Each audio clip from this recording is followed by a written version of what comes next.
guys, hope you all are fine and having an amazing day. This is Laiba Basi और आप देख रहे हैं मेरा YouTube चैनल. Sorry मैं काफ़ी दिनों तक गायब थी. I was not making videos for this YouTube channel क्योंकि मैंने थोड़ा सा अपने चैनल से ब्रेक लिया हुआ था. But since I am back, I thought that I should be back because Pakistan cricket में जो क्योस चला हुआ है, नई इंसाइडर्स निकल रहे हैं. मेरे ख्याल से ये जो कंट्रोवर्शियल सारी खबरें आ रही हैं, मैंने कहा कि यार इस पे एक वीडियो बनाते हैं. ये फॉर ऑल दोस्त who haven't subscribe my channel yet, जल्दी से इस चैनल को सब्सक्राइब कर दो. और उसके अलावा इंग्लैंड वर्सेस वेस्ट इंडीज हो रहा है तो उस पर हम करेंगे, लेकिन वो इस तरह से नहीं होगा डे 1, डे 2, डे 3 रिव्यू. हम ओवरऑल मतलब जब एक पूरा टेस्ट मैच वाइंड अप हो जाएगा तब हम उस पूरे टेस्ट मैच को जो है वो मैं आप लोगों के लिए कवर करूंगी. अब आते हैं इंडिया वर्सेस जिम्बाब्वे पे. इसका थोड़ा सा ताल्लुक है मेरी इस वाली वीडियो से जो मैंने आप लोगों के लिए स्केड्यूल की हुई है. यार देखो, सबसे पहली बात तो ये कि पाकिस्तान क्रिकेट फैंस बहुत ज्यादा खुश हो रहे थे, राइट. किस वजह से? जस्ट ऑन द बेसिस के इंडिया लॉस्ट टू जिम्बाब्वे पहले मैच में, राइट, जो कि बहुत गलत बात है. ठीक है, सबसे पहले तो ये इंडियन क्रिकेट टीम का मवाजना पाकिस्तान की फुल स्ट्रेंथ साइड से नहीं हो सकता. It's very simple to understand. और जो पहला मैच वो लोग हार गए थे अगेंस्ट जिम्बाब्वे, उसकी पूरी कंपनसेशन उन्होंने दूसरे मैच में की, राइट. अब आते हैं पाकिस्तान क्रिकेट टीम के क्योस में. इंडिया जो पाकिस्तानी क्रिकेट फैंस है ना, उनका अपनी क्रिकेट से कोई लेना देना नहीं है. They don't own their cricket team, they don't own their players. उसकी वजह यह है कि उनका सारा ध्यान हर वक्त इंडियन क्रिकेट टीम पे होता है. आप लोगों ने आई डोंट थिंक सो के पता नहीं आप लोगों ने जिनमें से सुना हुआ होगा कि एक बड़ा मशहूर मुहावरा है यार, ये मैंने सुना है कि जो इंसान या जो लोग, ये कोट है एक, कि जो लोग अब किसी दूसरे की सक्सेस पे हमेशा फोकस करते रहते हैं, राइट, वो कभी खुद कुछ नहीं कर पाते. And same is the case with Pakistan cricket team and it's fans. Sorry, Pakistan cricket fans को हमेशा, चाहे उनकी टीम, हमारी टीम, मैं अपनी टीम को ओन करती हूँ सेंस इसलिए मैं कह रही हूँ कि मेरी टीम जो है वो चाहे वर्ल्ड कप से सबसे पहले बाहर हो जाएगी, ठीक है, लेकिन मुझे उसकी कोई परवाह नहीं होगी. I would be like India उधर तक नहीं पहुंचना चाहिए, इंडिया वर्ल्ड कप नहीं जीतना चाहिए, इंडिया को ये नहीं करना चाहिए, इंडिया को वो नहीं करना चाहिए. देखते ही ये कहते इंडिया ने T20 वर्ल्ड कप 2024 जीत लिया, राइट. सारी सिचुएशन आपके सामने है, लेकिन हम अभी भी यहीं पे अटके हुए. इंडियन क्रिकेट टीम जो है वो जिम्बाब्वे के अगेंस्ट उनका रिकॉर्ड है वो हमसे बुरा है. सो हेंस ये चीज इससे प्रूव होता है कि Indian cricket team Pakistan cricket team के कंपैरिजन में इन लॉसेस अगेंस्ट जिम्बाब्वे, उसमें इंडियन क्रिकेट टीम का हमसे बुरा हाल है. हमारा इसी बात पे ध्यान रहेगा. वहां पे उन्होंने अपने जिसे कहते हैं कप्तान भी बना लिए हैं. उन्होंने विराट कोहली की जगह पे कौन खेलेगा, रोहित शर्मा की जगह पे कौन खेलेगा, उन्होंने अपनी पूरी बेंच स्ट्रेंथ जो है उसको नरिश कर लिया, फुली प्रिपेयर कर लिया. हम यही सोच रहे हैं कि भाई इंडिया का हाल बुरा है हमसे against Zimbabwe.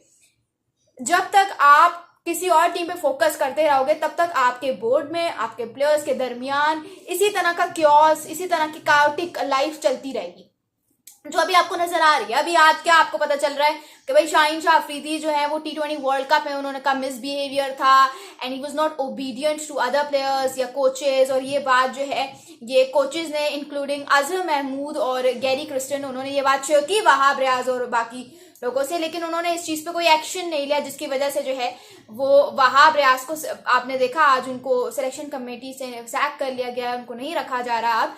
But still Asad Shafiq यहाँ पे मौजूद है, अपनी सीट पे मौजूद हैं, और अब्दुल रजाक को भी निकाल दिया गया है बाहर, लेकिन असद शफीक एंड जिसे कहते हैं मोहम्मद यूसुफ वो अभी भी इन चार्ज हैं.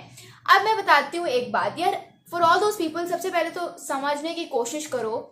चलो ये लॉबीज हमें देखने की आदत है, ये जो लड़ाई झगड़ा है ये हमें देखने की आदत है, because we been witnessing all this. Shahid Afridi जब खेला करते थे उनके ज़माने में भी हमने इस चीज़ को विटनेस किया, ठीक है. शाहिद अफरीदी और यूनिस खान के ज़माने में, फिर सरफराज और मिसबा का आया, फिर वसीम, वकार और जिसे कहते हैं इंजमामुल हक, इन सब के दौर में हमने लॉबीज देखी हुई हैं. और एक तरह से आप कह सकते हो कि हमने उस वक्त बर्दाश्त इसलिए कर लिया होगा क्योंकि एक ने किसी ने वर्ल्ड कप जीता हुआ था, एक ने चैंपियंस ट्रॉफी, एक ने टेस्ट मैच, एक ने इंडिया को जाके घर में हराया था. हमारी जो करंट पाकिस्तान क्रिकेट टीम है इंक्लूडिंग बाबर आजम एंड शाहीन शाह अफरीदी, इनकी क्या अचीवमेंट्स हैं other than their personal milestones या other than their personal stats? क्या ऐसी अचीवमेंट्स हैं जिसकी बेसिस पे आप कह सकते हो कि जो लॉबीज बन रही हैं, ये जो टीम में से यूनिटी खत्म हो गई है, इसको आप जस्टिफाई कर सकते हो? कोई भी ऐसी चीज नहीं है. तो यहाँ से आपको प्रूव होता है कि शाहीन शाह अफरीदी ने जो किया वो गलत था. और बाबर आजम पे अगर बात करूं तो मैं आपको बताती हूँ सारी सिचुएशन है क्या. फॉर ऑल दोज पीपल जो कह रहे हैं कि यार बाबर आजम के साथ गलत हुआ है, बाबर आजम के साथ नहीं होना चाहिए था, ETC, सिर्फ मुझे ये बता दो कि बाबर आजम बहुत बड़े प्लेयर हैं, उनको काफ़ी ज़्यादा चांसेस भी दिए गए हैं। शाहिद अफरीदी ने भी कहा है कि भाई बाबर आजम जो है उनको, मेरा नहीं ख्याल कि उनको अब कप्तान रहना चाहिए। शाहिद अफरीदी का कहना है कि उन्होंने इनडायरेक्टली यही कहा है इनडायरेक्टली कि कप्तान चेंज होना चाहिए। राइट, आपके सामने भी है, मेरे सामने भी है, and I feel like Shahid Afridi is very right over here. अब उनको मैं सपोर्ट नहीं करती हूँ उस तरह से, I don't think so, but Shahid Afridi, मैं उनकी खुद बहुत बड़ी फैन हूँ, लेकिन शाहिद अफरीदी कहीं ना कहीं कंट्रोवर्शियल रहते हैं, हमेशा रहते हैं। ठीक है, ये आपको भी पता है, मुझे भी पता है। अब आ जाते हैं शाहीन शाह अफरीदी पे। आई डोंट नो ये अगर ट्रू है या नहीं है कि शाहीन शाह अफरीदी लॉबीज बना रहे थे, एजेंडाज कर रहे थे सीक्रेटली बैठ के, और जैसे कहते हैं मिसबिहेवियर था उनका। आई डोंट नो, तो इसलिए मैं इस पर कुछ कमेंट नहीं कर सकती। But you just tell me कि हम जो चीज़ ऑन फील्ड देखते हैं उस पर बात करने का हम सबको राय होता है, क्योंकि वो चीज़ हमने खुद विटनेस की हुई होती है और वो चीज़ हमने खुद देखी हुई होती है। आपको भी पता है कि बाबर आजम जिम्बाब्वे के अगेंस्ट 120 का टारगेट चेज नहीं कर सके। अफगानिस्तान के अगेंस्ट उन्होंने कोई आपको जो है वो मैच नहीं जीते। और जिसे कहते हैं कि नॉकआउट मैचेस में, या नॉकआउट मैचेस को भी छोड़ दो, किसी भी वर्ल्ड कप के गेम में उनकी कोई मैच विनिंग इनिंग है तो मुझे कमेंट्स में बता दो, कोई भी नहीं होगी। राइट, ये आपको भी पता है, ये मुझे भी पता है। Other than that, Babar Azam ने जब कप्तानी दोबारा से वो कप्तानी को उन्होंने ज्वाइन किया तो उसके बाद पाकिस्तान ने 6 मैचेस बाबर आजम के कप्तानी के अंडर जीते। उन 6 मैचेस में से 4 मैचेस में प्लेयर ऑफ द मैच कौन था? It was one and only Shaheen Shah Afridi.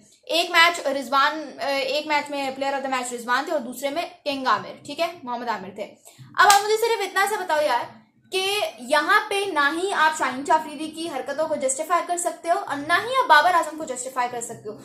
अगर अभी मुझे बाबर आजम का जो भी फैन देख रहा है या जो भी उनका फैन क्लब मुझे देख रहा है, you just tell me in the comments below कि क्या आप बाबर आजम को जस्टिफाई कर सकते हैं? आप देख लो, उनको 3-4 सालों में 5-6 टूर्नामेंट्स मिल गए, ठीक है, वो सेमीफाइनल तक ले गए, वो फाइनल तक ले गए, लेकिन मुझे भी पता है, आपको भी पता है कि हम किस तरह से सेमीफाइनल और फाइनल तक गए। ये पता है ना आपको। We were always dependent on other teams के, अच्छा बारिश हो जाए फलाना मैच में, वो मैच उससे हार जाए, वो टीम उससे हार जाए, वो टीम में ये हो जाए, वो टीम में वो हो जाए। We were always dependent. हम अपनी परफॉर्मेंस पे कभी भी कॉन्फिडेंट फील करते ही नहीं थे। हमारे हाथों में हमेशा तस्बीह होती थी NETC। आप लोग आई डोंट नो अगर आप लोगों ने मेरी पुरानी वीडियोस देखी हुई है, लेकिन आपको ये जरूर पता होगा कि मैं अपनी हर वीडियो में बाबर आजम को सपोर्ट करती हूँ और अभी भी कर रही हूँ। अभी भी मैं बाबर आजम को फुली सपोर्ट करती हूँ क्योंकि I think he is a very stylish batter, he is a very elegant batsman और वो मेरे फेवरेट प्लेयर हैं from Pakistan cricket team. But जहाँ पे आप जब आप ब्लाइंड फैन नहीं होते हो किसी प्लेयर के, and you watch cricket for cricket, you watch cricket for the performance of players and not for their looks और ETC, तो फिर आपको स्टैट्स और फैक्ट्स पे बात करनी होती है, जो कि मैं करती हूँ। आप लोगों को भी पता है, मुझे भी पता है सारी सिचुएशन का।